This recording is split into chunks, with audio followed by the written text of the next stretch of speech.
Look, I've spent countless hours staring out of rain-streaked windows in Seattle or sitting on the edge of a bed in a cramped apartment in Brooklyn, feeling that cold, heavy knot in the stomach. That feeling that the world is moving at warp speed and you're just stuck. You check your phone and see people you went to high school with buying houses in the suburbs, getting promotions, or posting filtered photos of a life that looks like a finished product. And there you are, still in the workshop, surrounded by sawdust and half-finished ideas. It feels like you're falling behind, right? Like you're a glitch in the machine of modern success. But here's the thing they don't tell you in those hustle culture seminars. The more complex the organism, the longer the incubation period. Jung knew this. He understood that a great soul isn't a microwave meal. You aren't behind, you're just deep in the roots. Most people are like weeds. They grow fast, they turn green in a week, and they wither the moment the sun gets too hot. But you're an oak tree. And an oak tree spent years in the dark, silent and invisible, while the weeds were busy celebrating their head start. It's a visceral kind of torture to be in your 30s or 40s and still feel like you're becoming, while everyone else is already there. But there is usually a hollow shell. They ripened early because there wasn't much to ripen. You're taking longer because the self you're building has to be strong enough to hold the weight of a truth they haven't even glimpsed yet. You aren't failing. You're just not done. I remember walking through a neighborhood in San Francisco, looking at those perfectly painted Victorian houses, and realizing that everything we call success in this country is built on the altar of the early bloomer. We worship the 20-something billionaires and the child prodigies, and we use their speed as a whip to beat ourselves with. But Jung had this concept of enantiodromia, the idea that anything pushed to its extreme eventually turns into its opposite. All that early speed, it usually leads to a spectacular midlife burnout. I've seen it. I've looked into the eyes of the fast growers when they hit 40, and they are terrified. They spent their whole lives building a house on a foundation of sand, and now the tide is coming in. Sinceramente, the reason you're taking longer is that you're not building a house. You're building a cathedral, and you can't rush the stonework on a cathedral. You're dealing with the heavy stuff, your trauma, your shadow, the deep existential questions that most people just drown in a bottle of wine or bury under a heavy workload. You're doing the work of individuation, and that process is messy, it's slow, and it's invisible. To the outside world, you look like you're standing still. They see you in your old car or your modest apartment, and they think you're falling behind. But inside you're forging a soul that can withstand a hurricane. You're letting the seasons of your life ripen you naturally, instead of using the chemical heat of social pressure to force a bloom that won't last the winter. It's a lonely, quiet kind of progress, but it's the only kind that doesn't crumble when the wind changes. There's a specific kind of silence that comes when you're the underachiever at the family dinner, or the one who doesn't have a big update to share on the group chat.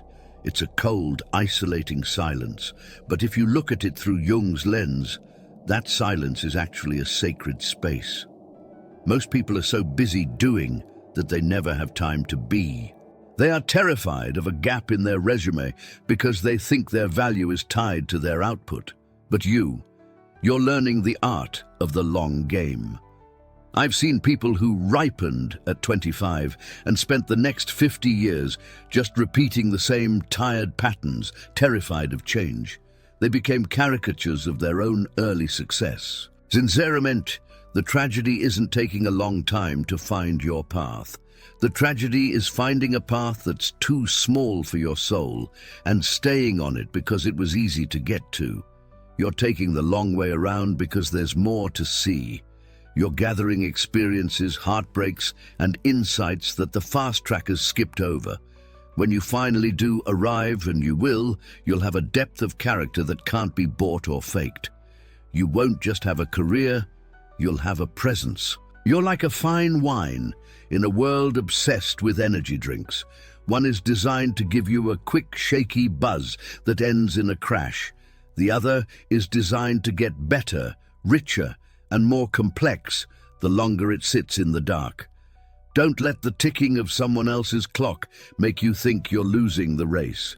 You're not even running the same race. They're running a sprint toward a finish line that doesn't exist. You're on a pilgrimage to find yourself. And a pilgrimage isn't supposed to be fast. It's supposed to be transformative. I was sitting in a park in Chicago once, watching the skaters, and I noticed this one guy trying the same trick over and over. He kept falling, hitting the concrete, getting back up. People walking by were shaking their heads, probably thinking, "Give it up, kid, you're wasting your time." But he wasn't wasting time. He was calibrating. Jung talked about the teleological nature of the psyche, the idea that our lives have an inner purpose, a goal we are moving toward even when we can't see it. Sinceramente, your delay isn't a dead end, it's a calibration. You're being prepared for a weight of responsibility or a level of creative output that would have crushed you 10 years ago. If you had gotten everything you wanted at 22, you would have been a hollow man, a puppet of your own ego. But because you've had to wait, because you've had to suffer the shame of being slow, you've developed something rare: empathy. You've developed a skin that's thick enough to handle the world, but sensitive enough to feel its heartbeat. Most successful people are brittle. The moment they fail, they shatter because they never learned how to be nobody. But you've mastered the art of being nobody, which means you're finally ready to be somebody. You've survived the wilderness of your own insignificance, and that is a rite of passage that most people spend their entire lives trying to avoid. You're not falling behind, you're being forged. And a blade that's been in the fire longer is the one that stays sharp when the battle actually begins. I've spent time in the tech hubs of Palo Alto and the sleek offices of Manhattan, and I've seen the golden children, the ones who hit the Forbes 30 under 30 lists. On paper, they've won. But if you sit with them long enough, you start to see the cracks. They are terrified of the word stagnation. To them, if they aren't accelerating, they're dying. But Jung had a different view. He saw that the soul needs periods of stasis. Just like a field needs to lie fallow for a season to regain its nutrients, a human life needs periods where nothing is happening. Sinceramente, your current lack of outward progress isn't a failure of ambition, it's a gathering of resources. You're absorbing the minerals of your own experience. While the golden children are burning out, exhausting their soil until nothing can grow, you are deepening your earth. You're becoming a person of substance, not just a person of status. It takes time to build a foundation that can hold a truly heavy life. You aren't stuck in the mud. You are the mud, becoming rich and fertile, so that when you finally break the surface, you have something real to offer the world. There's a specific kind of envy that hits you when you're at a wedding or a reunion and someone starts talking about their 5-year plan. They've got it all mapped out. It's linear, it's clean, and it's predictable. And there you are, with a map that looks like a bowl of spaghetti. You've changed careers, you've moved cities, you've started over more times than you can count. It feels messy. But Jung's concept of the labyrinth is important here. A labyrinth isn't a maze. There are no dead ends. Every twist, every turn that feels like it's taking you away from the center is actually leading you to it. Sinceramente, your detours are your greatest assets. The person who walked the straight line only knows one path. But you know the back roads, you know the dark alleys and the hidden meadows of the human condition. When life eventually throws a curveball, and it always does, the person on the straight line will be lost. But you'll be fine, because you've already been lost 1,000 times and found your way back. Your wasted years were actually a masterclass in resilience. You aren't behind, you're just more widely traveled. I remember talking to an old craftsman in a tiny shop in Vermont. He was working on a single chair, and he'd been at it for weeks. He told me, "Most people want the result, but they hate the wood." That stayed with me. We live in a culture that hates the wood, the raw, grainy, difficult process of being shaped. We just want the polished finish.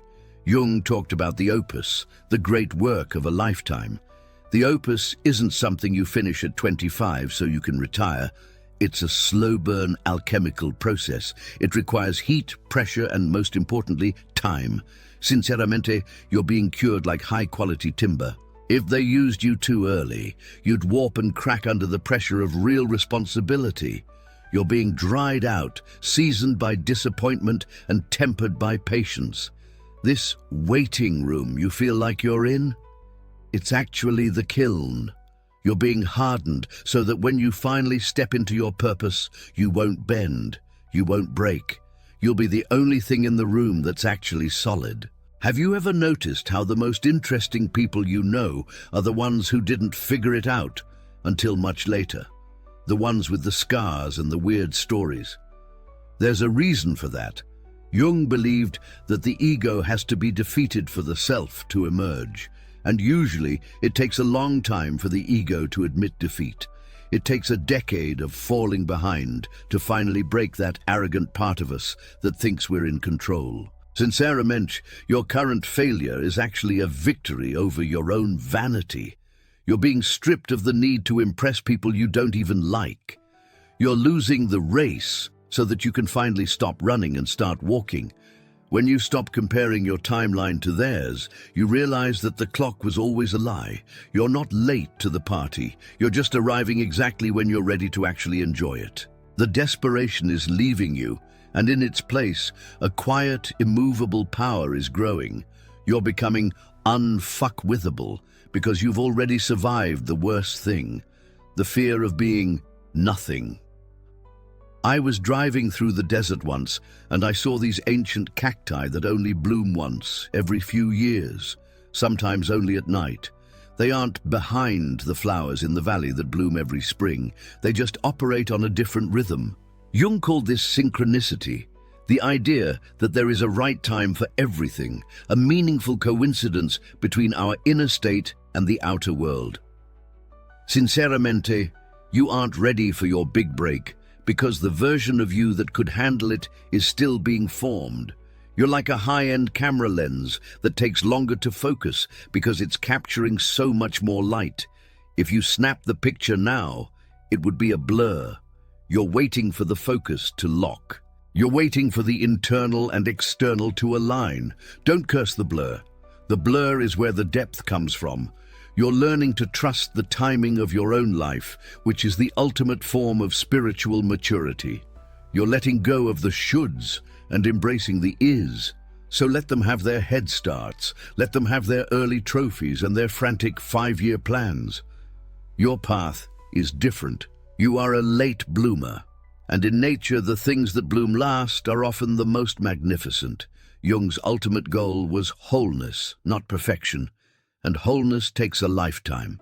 Sinceramente, you're not falling behind. You're just refusing to settle for a shallow life. You're waiting for the fruit to be sweet, not just red. When you finally step into the sun, you won't be looking over your shoulder to see who's watching. You won't need the validation of a like or a promotion to tell you you've arrived. You'll know.